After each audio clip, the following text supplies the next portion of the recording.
नमस्कार दोस्तों, स्वागत है आप सभी का आपके अपने चैनल सिलेक्शन गाइडेंस पे।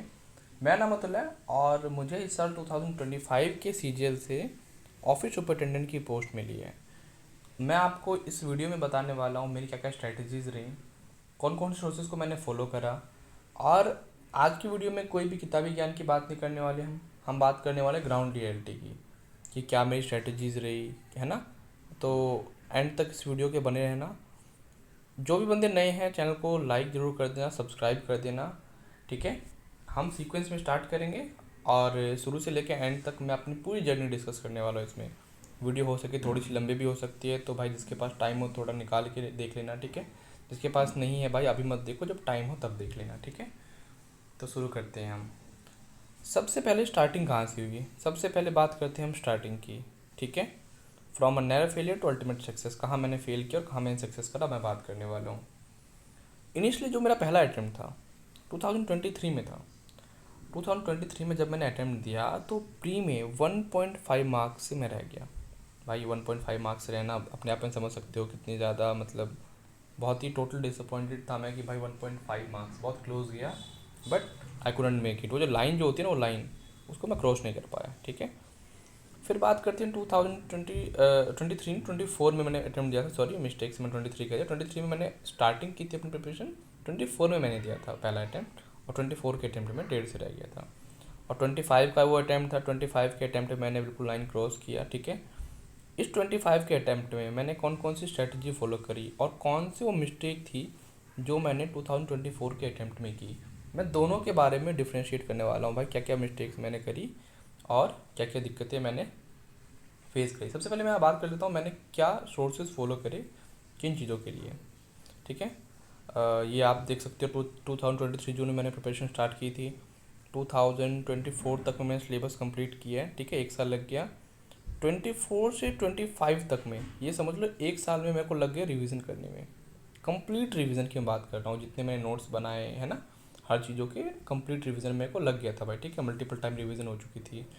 25 तक में मैं फुली प्रिपेयर था, मतलब जितने भी एग्ज़ाम मैंने दिए ऑलमोस्ट सभी क्लियर किए। मैं इसके बारे में अब नेक्स्ट वीडियोज़ में आगे बात करता रहूँगा कौन कौन से मैंने एग्ज़ाम्स दिए थे, ठीक है। तो 2025 तक, 23 से हमने स्टार्ट की है, 25 तक हम पहुँच चुके हैं। इस 23 से 25 की जर्नी कैसी रही, मैंने कौन कौन से सब्जेक्ट्स को पहले करा, कौन सा बाद में किया और क्या सोर्सेज फॉलो किया, ठीक है। बात करते हैं सबसे पहले मैथ के अप्रोच की, ठीक है। मैथ्स अपने आप में जानते हो बहुकाल है, ठीक है। मैथ्स करना अपने आप में भाई, मैथ्स का सिलेबस 28 लगभग लगभग, एक रफ जो मैं चैप्टर्स की बात करता हूँ तो 28 अलग अलग चैप्टर्स हैं, ठीक है। उसके लिए मैंने कौन कौन सी चीज़ें अपनाई, सबसे पहले गगन प्रताप। भाई गगन प्रताप से मैंने बैच लिया गगन प्रताप का, क्योंकि भाई देखो एग्ज़ाम थोड़ा अपर लेवल का था, तो गगन प्रताप आप सभी जानते हो थोड़ा सा अपर लेवल का पढ़ाता है, तो वो बहुत अच्छा पढ़ाते हैं, ठीक है। मैंने गगन प्रताप को फॉलो किया। ऐसा ज़रूरी नहीं कि आप भी गगन प्रताप को ही फॉलो करो, ज़रूरी नहीं है। आप किसी भी टीचर को पकड़ सकते हो, सारे टीचर अच्छा पढ़ाते हैं फर्स्टली। सेकंड, गगन प्रताप से मैंने पढ़ा, उसके बनाए मैंने नोट्स, ठीक है। नोट्स बनाए, उस नोट्स को बनाया मैंने। उसके अलावा प्रैक्टिस करने के लिए मैंने ये जो बुक है ना गगन प्रताप सर की 8000 वाली, ये मैंने पकड़ ली, ठीक है। टीसीएस के लास्ट 5 ईयर के क्वेश्चंस होते हैं इसमें, और प्रैक्टिस के लिए काफ़ी अच्छी है। मतलब अगर मैथ्स की स्ट्रेटजी बताऊँ तो सबसे पहले मैंने बैच लिया, बैच तो लेना ही है।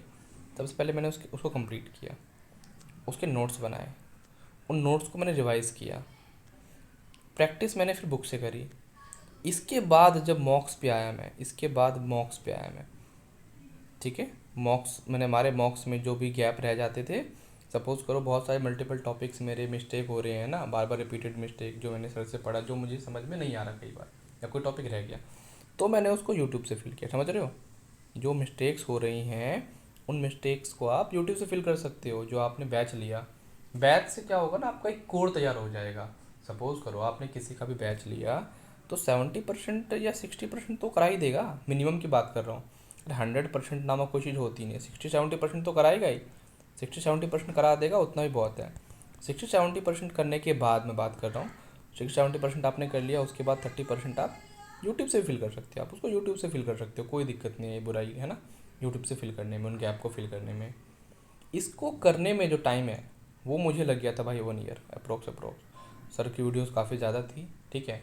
मेरे को लगभग 1 ईयर तो नहीं कहूँगा, मैं 10 मंथ्स के अप्रोक्स लग गया था, और वो 10 मंथ्स में मेरा हो पाया था। ठीक है, तो 10 मंथ्स में मेरा हुआ, उसके बाद मेरे को रिवाइज़ करने में भी लगे थे 3-4 महीने। ठीक है, तो मैथ्स काफ़ी वास्ट था। तो मैंने, आप समझ गए ना मैंने क्या क्या किया। ठीक है, तो रिपीट नहीं करूँगा, आगे समझ गए आप मैंने क्या किया मैथ्स में। मैथ्स के अलावा सिर्फ मैथ्स तो आएगा नहीं भाई, इसमें मैथ में कोई धुरंधर हो, मैथ में कोई कितना बड़ा धुरंधर हो, इंग्लिश के बिना पॉसिबल है क्या? बता देना। सबसे इम्पोर्टेंट चीज़, इंग्लिश अल्ट्रा इम्पोर्टेंट हो चुकी है, या हो अल्ट्रा इम्पोर्टेंट है इस पैटर्न में। पर 135 marks, 135 marks, maths only 90 marks का है, और ये 135 मार्क्स का डिफरेंस, समझ रहे हो कितना बड़ा डिफरेंस है भाई? 45 नंबर का डिफरेंस है। ठीक है, तो ये जो 135 मार्क्स है, ठीक है, तो मेरे कितने मार्क्स आए और बाकी चीज़ें मैं नेक्स्ट वीडियोज़ में डिस्कस करूँगा। अभी सिर्फ स्ट्रेटेजी पे डिस्कस करते हैं, वरना वीडियोज़ अल्ट्रा लंबी हो जाएगी, कोई बेनिफिट नहीं है उसका। मैं इंग्लिश के लिए सबसे पहला जो प्राइमरी चीज़ है, ब्लैक बुक, वो कैब अल्ट्रा इंपॉर्टेंट है। ब्लैक बुक आई थिंक सभी के पास होगी, जिसके पास नहीं है भाई, ब्लैक बुक खरीद लो। वन एंड ओनली बुक तो नहीं बोल रहा, और बुक्स भी हैं, मैंने इससे पढ़ा था, और मेजोरिटी ऑफ पीपल इसी से पढ़ते हैं। तो ट्राइड एंड टेस्टेड भाई बुक है, तो क्यों ही दिमाग ख़राब करना अपना, इसको ले लो, कोई दिक्कत नहीं है। ग्रामर के लिए निमिषा बंसन का ना एक 50 आवर का ना एक आप कह सकते हो प्लेलिस्ट पड़ा है यूट्यूब पे, फ्री में ही है, आप जाके देख सकते हो 50 आवर प्लेलिस्ट को। इसमें सीक्वेंस वाइज आपको नाउन, प्रोनाउन, वर्ब है ना, लाइन में पढ़ाया जाएगा, और सारी चीज़ें कंप्लीट कराई जाएंगी इसमें। पर फ्री में पढ़ा है, देख सकते हो। बाकी इंग्लिश तो देखो डिपेंड करता है कहीं ना कहीं आपकी स्कूलिंग कहाँ से रही थी, एंड बाकी चीज़ें कहाँ से रही थी। बट आप अगर इस सीक्वेंस में करे जाओगे ना, अगर आपने ब्लैक बुक कर लिया, आपने निमिषा बंसल के बैच से कर लिया, ठीक है, दो चीज़ हो गई। थर्ड, आप रीडिंग कॉम्प्रिहेंशंस कर रहे हो। रीडिंग कॉम्प्रिहेंशंस कहाँ से करना है भाई? मॉक टेस्ट वगैरह से कर सकते हो, अदरवाइज पिनाकल की बुक आती है ना, पिनाकल की, आप वो रेफ़र कर सकते हो, पिनाकल की बुक भी रेफ़र कर सकते हो उसके लिए। ठीक है, उस पिनाकल की बुक में भी काफ़ी सारे आपको प्रैक्टिस सेशंस मिल जाएंगे, है ना। उसमें मिक्स है कहीं ना कहीं, जैसे एरर स्पॉटिंग है आपका, एरर स्पॉटिंग के अलावा है ना कॉम्प्रिहेंसन है ना, क्लोज टेस्ट है, आपको काफ़ी सारी चीज़ें उसमें मिल जाएंगी आपको। ठीक है, तो इनको डेट कर देता हूँ मैं 1 मिनट के लिए। ठीक है, तो बेसिकली आप समझ गए मैंने क्या किया। इसमें बात कर लेते हैं, सबसे पहला पार्ट, आप निमिषा बंसल का आपने क्लासेस ली, उसके नोट्स बनाए, उसको रिवाइज़ करा, ब्लैक बुक पढ़ रहे हो, डेली का 1 आवर 2 आवर जो भी आपको मिल रहा है आप पढ़ रहे हो, और डेली के सेक्शनल्स लगा रहे हो, दैट्स इट। इंग्लिश भाई इतना अगर रेगुलर करते रहे, रेगुलरिटी मेंटेन रखी, तो डेफिनेटली इंग्लिश यहाँ से हो जाएगी, डेफिनेटली हो जाएगी। अब कहने को तो भाई कोई वॉल्यूम 1 भी कह सकता है, अदर बुक्स भी कर सकता है, सारी बुक्स अच्छी हैं, आप अपने अकॉर्डिंग जो भी चाहो चूज़ कर सकते हो अपने अकॉर्डिंग। अब जिससे मैंने पढ़ा, मैं अपने बुक्स की बात कर लेता हूँ, जो जहाँ से मैंने पढ़ाई करी। ठीक है, तो ये समझ गए ना आप 3 चीज़ें, ब्लैक बुक फॉर क्या कहते हैं आप वोकैब के लिए, Nimisha Bansal for grammar, reading comprehension के लिए भाई आप प्रैक्टिस कर सकते हो, सेक्शनल मॉक्स लगा सकते हो, है ना, ये चीज़ें कर सकते हो इंग्लिश के लिए, बेस्ट वे रहेगा। ठीक है, थर्ड भाई, मजाक में मत लेना भाई इसको, ठीक है, ये भाई लॉजिकल रीजनिंग भाई, कई बच्चे मात खा जाते हैं, प्री तो हो भी जाता है, मेंस में भी बहुत दिक्कत होती है बच्चों को, है ना। वो जब स्टेटमेंट एंड एजम्पशन वाले क्वेश्चन आते हैं, स्टेटमेंट एंड कंक्लूजन वाले क्वेश्चन आते हैं, है ना, तो इन क्वेश्चंस में बहुत मिस्टेक्स होती है, बच्चों को देखा है कईयों को इसमें चोक करते हुए। तो ये काम अपने को नहीं करना, अपने को ये काम नहीं करना, अपने को रीजनिंग करनी है, प्रिपरेशन। ठीक है, अब इसके लिए मैं ये नहीं बोलूँगा कि बैच ही ले लो भाई, ठीक है, जो जैसे स्टेटमेंट एंड कंक्लूजन वाली चीज़ें होती हैं, है ना, और जिन चीज़ों में अटकते हैं, जैसे क्लॉक कैलेंडर हो जाता है आपका, है ना, कैलेंडर हो जाता है आपका, तो इन चीज़ों के लिए आप क्या कर सकते हो, यूट्यूब चैनल रेफ़र कर सकते हो। फॉर एग्जांपल मैंने जैसे आप कर सकते हो पीयूष वार्ष्णेय या बलराम सर को, आप इनमें से किसी को भी एक पकड़ सकते हो भाई, है ना। आपको जो टॉपिक्स नहीं आते उन पे फोकस करना है भाई। कईयों का अगर सपोज़ करो, कईयों को सीरीज़ नहीं बन रही है, किसी से मान के चलो कोडिंग में दिक्कत आ रही है, तो आप वो कोडिंग वगैरह पे भी फोकस कर सकता है, इनसे पढ़ सकता है, कोई दिक्कत नहीं है, किसी से पढ़ लो भाई, जो टीचर आपको अच्छा लगता है आप उससे पढ़ सकते हो। मेन रीजनिंग में जो उसका रोल रहेगा, जो सबसे मेन रोल रहेगा, वो रहेगा भाई PYQ का। PYQ का रोल क्यों रहेगा सबसे बड़ा? क्योंकि देखो PYQ बेस्ड ही आने हैं, मोस्टली बच्चे सब कर ही लेते हैं। PYQ जितने हो सके सॉल्व करो, प्रैक्टिस बढ़ानी है इतनी ज़्यादा, ताकि आपकी स्पीड, देखो रीजनिंग का काम क्या है, आपके पास 30 क्वेश्चन प्री में आने वाले हैं, 25 क्वेश्चन आने वाले हैं, 30 क्वेश्चन मेंस में आने वाले हैं, 25 क्वेश्चन प्री में आने वाले हैं। अरे सब कर लेते हैं, 22, 23, 24, 25 सभी कर लेते हैं, 23 मान लेते हैं, 24 मान लेते सभी कर लेते हैं ऑलमोस्ट। ये भी भाई 26, 27 सभी कर लेते हैं। एक तो आपको 26, 27 से ज़्यादा करने हैं, 23 से ज़्यादा करने हैं, प्लस स्पीड से करनी है। जितनी ज़्यादा प्रैक्टिस होगी आप उतना टाइम सेव कर पाओगे। टाइम की बात है रीजनिंग में बात ये नहीं है कि आपने क्वेश्चंस कर दिए, कर तो सभी देंगे, बट टाइम की सबसे अल्ट्रा इंपॉर्टेंट चीज़ है, ठीक है। टाइम बहुत इंपॉर्टेंट चीज़ हो गई है इसमें। तो रीजनिंग के लिए आप यहाँ से कर सकते हो। बाकी भाई रीजनिंग में जो सबसे इम्पोर्टेंट है भाई, PYQ लगाए जाओ, जितनी हो सके लगाए जाओ। आप किरण पब्लिकेशन की बुक ले सकते हो, किरण की ले सकते हो, या उसके अलावा भी आप जो है सेक्शनल से कर सकते हो। बहुत सेक्शनल से कर लेते हैं, कोई भी बुक ले लो, सेक्शनल कर लो, कोई दिक्कत नहीं है, हो जाएगा आपका रीजनिंग कंप्लीट, ठीक है। बट इस पे फोकस करना है टाइम के लिए, प्लस में वो जो एक या दो एक्स्ट्रा क्वेश्चन होते हैं ना उनके लिए, ये दो चीज़ों के लिए रीजनिंग को फोकस करना है भाई। छोटी छोटी चीज़ें हैं लेकिन कहीं ना कहीं बहुत इंपॉर्टेंट है। मैं 1.5 नंबर से रहा था प्री, याद है ना। अगर एक क्वेश्चन रीजनिंग का ठीक हो जाता तो पार हो जाता, तो समझ रहे हो ना कितना इंपॉर्टेंट है, ठीक है। हम बात करते हैं थर्ड सब्जेक्ट हमने कर लिया। अब लास्ट जीके। भाई इसकी तो मैं स्ट्रेटजी क्या ही बताऊँ, ये चीज़ ऐसी है ना कहीं सेलेक्टिव स्टडी करनी पड़ती है इसमें आपको, ठीक है। सबसे पहले ना जीके में करंट अफेयर की बात करूँगा। करंट अफेयर सबसे लास्ट में करते हैं सभी, मैं पहले कर रहा हूँ। रीज़न बिंग कि भाई देखो करंट अफेयर के, देखो अभी भी आपने देखा होगा भाई 5 से 6 क्वेश्चन आ ही जाते हैं, 4-5 क्वेश्चन आ जाते हैं। मैं नहीं कह रहा CGL के लिए, आप मल्टीपल एग्जाम को टारगेट करोगे तो आपको कितने सारे करंट अफेयर्स फंसते हैं, कितने एग्ज़ाम्स हैं। सपोज़ करो आपके पास 6 एग्ज़ाम्स हैं, उन 6 एग्ज़ाम के 2 टीयर हैं, ठीक है। तो टेक्निकली आपके पास 12 एग्ज़ाम्स हैं। हर एक में अगर 2 भी क्वेश्चंस आने लगे, दो मान सपोज कर लो, 2 भी आपके पास सब में करंट अफेयर आ रहे हैं, सपोज मिनिमम 2, तो 24 क्वेश्चन तो हो गए ना करंट अफेयर के। करंट अफेयर तो इंपॉर्टेंट है ना, इंपॉर्टेंस करंट अफेयर के है ना, मिनिमम भी ये 24 क्वेश्चन है। तो करंट अफेयर पे देखो जोर देना है, जीना है, सबसे पहले बात है ना। अदर एग्जाम्स में भी आती हैं, जैसे NTPC वगैरह में भी काफ़ी सारे आते हैं, तो स्पीडी को आप ले सकते हो। सबसे इंपॉर्टेंट बुक क्या आ जाती है इसमें अपनी, स्पीडी आ जाती है।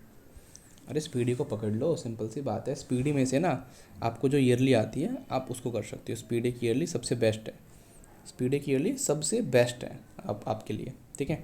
टॉपिक वाइज है, डेली का एक टॉपिक पढ़ लो।